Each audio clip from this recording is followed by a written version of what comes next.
meta inti neħħejt il-karozzi minn dak l-ispazju ftaħtu għan-nies.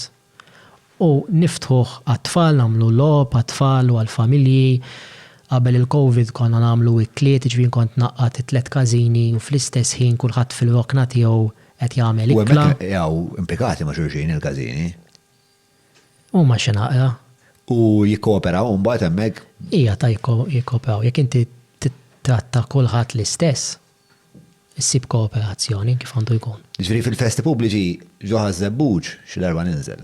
Ikun hemm tagħlqu tiftħu il-pjazza għat-tfal u għan-nies u jkun hemm l-ikliet barra u fuq il-bankin u hekk xi ġifieri. Fis-sajf konna nagħmlu l-ikliet, ma' eżempju palissa qed nifokaw iktar fuq il-logħob, ġifieri l-aħħar festa pubblika kienet San Pawl fl-10 ta' frar, fil-għodu kien hemm il-logħob għat-tfal u niżlu tfal jilagħbu. Sa l-appuntament li jmiss huwa fin-19 ta' Marzu, San Giuseppe, festa pubblika u l-istess niftħu għat-tfal.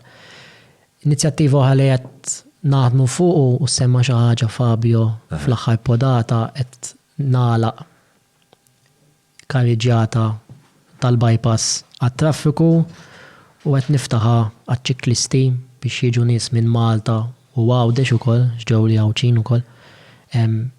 Jizvogaw f'dan l-ispazju jagħmlu training bir-rota u mbagħad wara 8:09 niftaħ ukoll għat-tfal biex it-tfal idderrihom ittihom l-opportunità li llum imċaħdin minnha minħabba il-volum kbir ta' karozzi li joħorġu bir-rota bla periklu. L-imkarreġġata tiftaħ?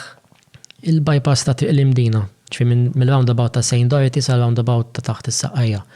U dik qed nippruvaw nagħmluha every first Sunday of the month sakemm nafżaw mod ieħor.